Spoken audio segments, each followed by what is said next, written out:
Galing pa po ako sa extra challenge at ngayon po sa challenge 5 ako bilang sumuli. So sabay po natin iyawan at pangkawais na nag-iisa sa Tansan, Cavite. Walang iba kundi si Miss Binibining Ethel Buba. Ethel Buba na nagsasabi kung ang mga babae ay ulan at ang mga kalalakihan naman po ay lupa. Mas kung mga kabaklaan ay kulog.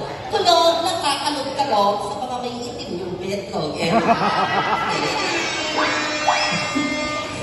Thank you so much, Summer Serenity 2024 candidate number 12, Miss Ethel Buba.